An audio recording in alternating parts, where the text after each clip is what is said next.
বিসমিল্লাহির রহমানির রাহিম। আজ আমরা জানব ইসলামের ইতিহাসের সবচেয়ে হৃদয় বিদারক এবং শিক্ষণীয় একটি ঘটনার কথা, নবী ইউসুফ আলাইহিসসালামের জীবনের এক কঠিন অধ্যায়। সেই ঘটনা যেখানে নিজের আপন ভাইয়েরাই হয়ে উঠেছিল সবচেয়ে বড় শত্রু, যেখানে ষড়যন্ত্রের অন্ধকূপে নিক্ষেপ করা হয়েছিল এক নিরপরাধ কিশোরকে।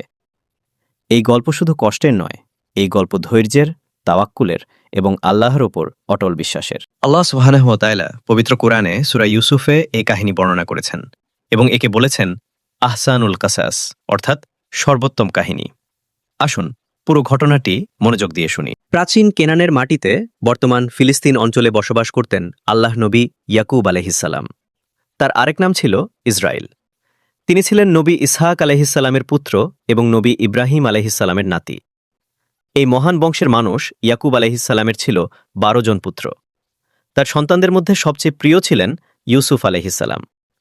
ইউসুফ আলাইহিসসালামের মা ছিলেন রাহেল, যিনি অল্প বয়সে মৃত্যুবরণ করেন। একই মায়ের আরেক পুত্র ছিলেন বিনিয়ামিন, যাকে ইউসুফ আলাইহিসসালাম অত্যন্ত ভালোবাসতেন। ইউসুফ আলাইহিসসালাম শিশুকাল থেকেই ছিলেন অসাধারণ সুন্দর, মেধাবী এবং নম্র চরিত্রের অধিকারী। তার পিতা ইয়াকুব আলাইহিসসালাম তাঁকে বিশেষভাবে ভালোবাসতেন, কারণ তিনি তার মৃত স্ত্রীর স্মৃতি ধারণ করতেন।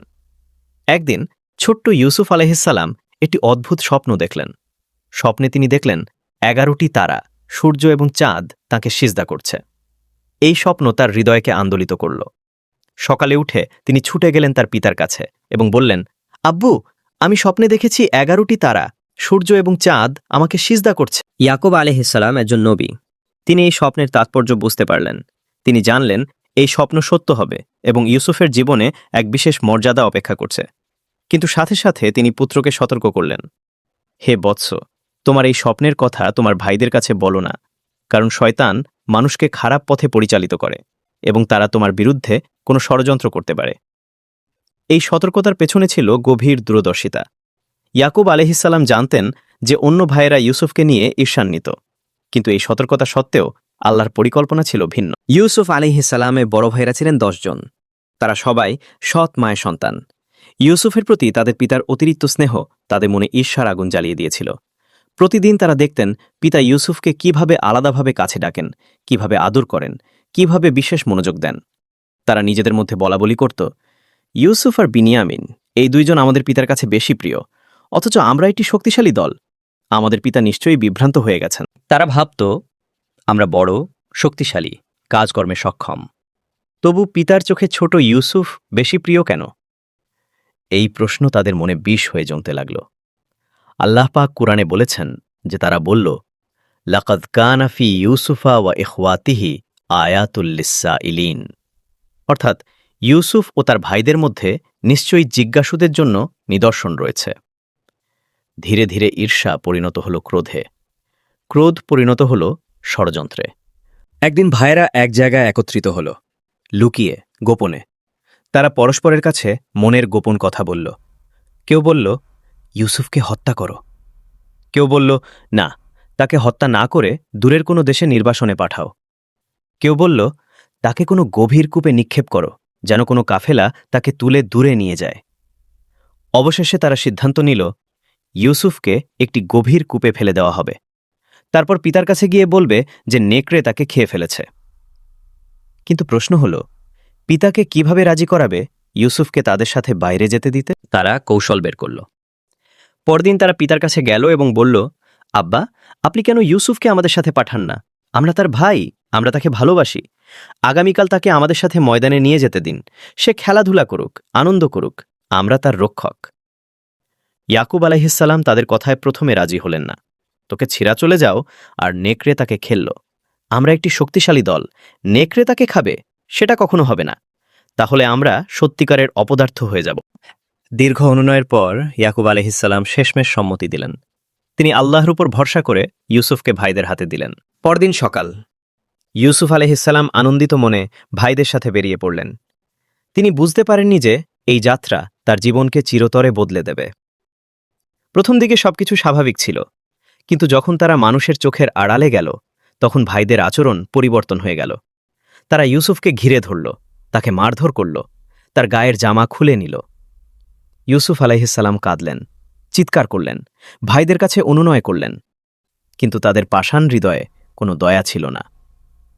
তারপর তাকে নিয়ে যাওয়া হলো একটি গভীর কূপের কাছে। এই কূপের নাম ছিল জুব, অর্থাৎ পানিবিহীন শুষ্ক কূপ, বা এমন কূপ যেখানে খুব কম পানি। কেউ কেউ বলেছেন এটি ছিল কেনানের কাছাকাছি এলাকায়, কেউ বলেছেন এটি ছিল সিনাই উপদ্বীপের কাছে। ভাইরা কোনো কথা না শুনে ইউসুফকে ওই কূপের মধ্যে ছড়ে দিল। কল্পনা করুন সেই মুহূর্তটি। একজন নিরপরাধ কিশোর, যার কোনো অপরাধ নেই, শুধু সুন্দর চেহারা, পিতার ভালোবাসা এবং একটি স্বপ্ন, তাকে তার নিজের ভাইয়েরাই অন্ধকার কূপে নিক্ষেপ করল। সেই অন্ধকারে একা, আহত, ভয়ার্ত অবস্থায় ইউসুফ আলাইহিসসালাম কি করলেন? আল্লাহর দিকে মুখ ফেরালেন, দোয়া করলেন, এবং আল্লাহ তাকে ভুলে যাননি। আল্লাহ পাক সেই কূপের অন্ধকারে ইউসুফ আলাইহিসসালামের কাছে ওহী পাঠালেন। বললেন, তুমি একদিন তাদের কাছে এই কাজের কথা জানাবে যখন তারা তা জানতেও পারবে না। এই ওহী ইউসুফ আলাইহিসসালামের হৃদয়কে শান্ত করল। তিনি জানতেন আল্লাহ আছেন। ভাইয়েরা এরপর পরিকল্পনার দ্বিতীয় ধাপে গেল। তারা একটি মেষ বা ছাগল জবাই করে সেই রক্ত ইউসুফের জামায় মাখিয়ে দিল। এই জামাটি তারা পিতার কাছে নিয়ে যাওয়ার জন্য প্রমাণ হিসেবে রাখল। সন্ধ্যায় কাঁদতে কাঁদতে তারা পিতার কাছে ফিরল।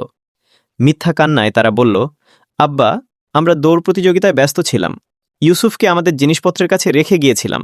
এরপর নেকড়ে এসে তাকে খেয়ে গেছে। আমরা সত্য বললেও আপনি আমাদের বিশ্বাস করবেন না। তারপর তারা রক্তমাখা জামাটি পিতার সামনে রাখল। ইয়াকুব আলাইহিসসালাম জামাটি দেখলেন, কিন্তু একজন নবী হওয়ার কারণে তিনি সত্য বুঝতে পারলেন। তিনি লক্ষ্য করলেন জামায় রক্ত আছে, কিন্তু জামা ছেঁড়া নেই। নেকড়ে যদি সত্যিই ইউসুফকে খেত, তাহলে জামাটিও ছিঁড়ে যেত। তিনি বললেন, না, এটি তোমাদের তৈরি গল্প। আমি ধৈর্য ধারণ করব, সুন্দর ধৈর্য। আর আমি আল্লাহর কাছে সাহায্য চাইছি তোমরা যা বলছো তার বিরুদ্ধে। ইয়াকুব আলাইহিসসালামের এই কথা ইসলামের ইতিহাসে সবরুন জামিল বা সুন্দর ধৈর্যের এক অনন্য উদাহরণ হয়ে আছে। তিনি বিলাপ করেননি, অভিযোগ করেননি মানুষের কাছে, শুধু আল্লাহর উপর ভরসা রেখেছিলেন। ইউসুফ আলাইহিসসালাম কতদিন কূপে ছিলেন তা নিশ্চিত নয়। কেউ বলেছেন 3 দিন, কেউ বলেছেন আরও বেশি। কিন্তু আল্লাহর ইচ্ছায় এক কাফেলা সেই পথ দিয়ে গেল। এই কাফেলা ছিল মিশর যাওয়ার পথে। তারা ছিল ব্যবসায়ী, তাদের পানির প্রয়োজন ছিল। কাফেলার একজন সদস্য কূপের কাছে গেল পানি তোলার জন্য। সে বালতি ফেলল। হঠাৎ সে অনুভব করল বালতিতে কিছু একটা ভারী হয়ে উঠছে। সে টেনে তুলল এবং অবাক হয়ে দেখল একটি সুন্দর কিশোর। সে আনন্দে চিৎকার করে বলল, সুসংবাদ, সংবাদ, এ তো একটি কিশোর। কাফেলার বাকি সদস্যরা ছুটে এলো। তারা ইউসুফকে দেখে মুগ্ধ হয়ে গেল। তারা সিদ্ধান্ত নিল এই কিশোরকে মিশরে নিয়ে গিয়ে বিক্রি করবে। তারা তাকে একটি পণ্য হিসেবে লুকিয়ে রাখল, যেন কেউ দাবি না করতে পারে, এবং তারা মিশরের পথে রওনা দিল। এদিকে ইউসুফের ভাইয়েরা জানতে পারল যে কাফেলা তাকে তুলে নিয়েছে। তারা গিয়ে দাবি করল, এ আমাদের দাস। তারা তাকে মাত্র কয়েকটি রৌপ্য মুদ্রায় বিক্রি করে দিল। কুরআনে বলা হয়েছে বাখসিন মাদুদা, গণনা করা কিছু দিরহামে। পণ্ডিতরা বলেছেন এটি ছিল মাত্র 20টি দিরহাম। এই মুহূর্তটি কতটা কষ্টের ভেবে দেখুন। একজন নবীর পুত্র, যার ভবিষ্যতে ছিল মহান সম্মান, তাকে মাত্র 20টি মুদ্রায় বিক্রি করা হলো। তবু ইউসুফ আলাইহিসসালাম হতাশ হলেন না। আল্লাহর উপর তার ভরসা অটল ছিল। কাফেলা ইউসুফ আলাইহিসসালামকে নিয়ে মিশরের দিকে যাত্রা শুরু করল। সেকালে মিশর ছিল বিশ্বের সবচেয়ে শক্তিশালী এবং সমৃদ্ধ রাজ্যগুলোর একটি। ফেরাউনদের পিরামিড, নীলনদের উর্বর মাটি এবং বিশাল রাজকীয় প্রাসাদ, মিশর ছিল তখন সভ্যতার কেন্দ্র। ইউসুফ আলাইহিসসালাম এই অচেনা দেশে এলেন একজন দাস হিসেবে, কিন্তু আল্লাহর পরিকল্পনা ছিল অনেক বড়। তাকে এই পথ দিয়েই নিয়ে যাওয়া হচ্ছিল মহান এক গন্তব্যে। মিশরে পৌঁছে ইউসুফকে একটি দাসের বাজারে তোলা হলো। তার অসাধারণ সৌন্দর্য এবং তেজস্বী ব্যক্তিত্ব সবার নজর কাড়ল। মিশরের এক উচ্চপদস্থ কর্মকর্তা, যাকে আজিজে মিশর বলা হয়, তিনি ইউসুফকে কিনলেন। আজিজে মিশর তার স্ত্রীকে বললেন, এই কিশোরকে সম্মানের সাথে রাখো, হয়তো সে আমাদের উপকারে আসবে, অথবা আমরা তাকে পুত্র হিসেবে গ্রহণ করব। এইভাবে একজন কেনানি কিশোর মিশরের এক প্রভাবশালী পরিবারে স্থান পেলেন। আল্লাহর পরিকল্পনা ধীরে ধীরে বাস্তবায়িত হতে থাকল। এদিকে কেনানে ইয়াকুব আলাইহিসসালাম ছিলেন এক হৃদয় বিদারক শোকে। পুত্রহারা পিতার কান্না। তিনি এতটাই কাঁদলেন যে তার দৃষ্টিশক্তি দুর্বল হয়ে গেল। তার সন্তানরা বলল, আব্বা, আপনি কি ইউসুফের স্মৃতিতে এতটাই কাঁদবেন যতক্ষণ না আপনার দেহ শেষ হয়ে যায়? ইয়াকুব আলাইহিসসালাম বললেন, আমি শুধু আমার দুঃখ ও বেদনা আল্লাহর কাছেই প্রকাশ করি। আর আমি আল্লাহর পক্ষ থেকে এমন কিছু জানি যা তোমরা জানো না। তিনি কখনো ইউসুফের ব্যাপারে আশা হারাননি, কারণ তিনি নবী। তিনি জানতেন আল্লাহ নিজের বান্দাকে ভোলেন। ইউসুফ আলাইহিসসালামের জীবন মিশরে একটি দীর্ঘ পরীক্ষার মধ্য দিয়ে গেছে। আজিজের স্ত্রীর ফিতনা, মিথ্যা অভিযোগ, কারাবাস, প্রতিটি পরীক্ষায় তিনি আল্লাহর প্রতি অবিচল থেকেছেন। প্রিয় দর্শক, ইউসুফ আলাইহিসসালামের এই ঘটনা আমাদের জীবনের প্রতিটি কঠিন মুহূর্তে পথ দেখায়। আপনি হয়তো আজ কোনো কূপে পড়ে আছেন, কষ্টের, হতাশার, অন্যায়ের শিকার। হয়তো নিজের আপনজনই আপনাকে কষ্ট দিয়েছে, হয়তো পরিস্থিতি আপনার বিরুদ্ধে। কিন্তু মনে রাখবেন, ইউসুফ আলাইহিসসালামের কূপ তাকে ধ্বংস করেনি, বরং তাকে মিশরের সিংহাসনের দিকে নিয়ে গেছে। আপনার কষ্ট আপনার উন্নতির সিঁড়ি হতে পারে, যদি আপনি আল্লাহর উপর ভরসা রাখেন।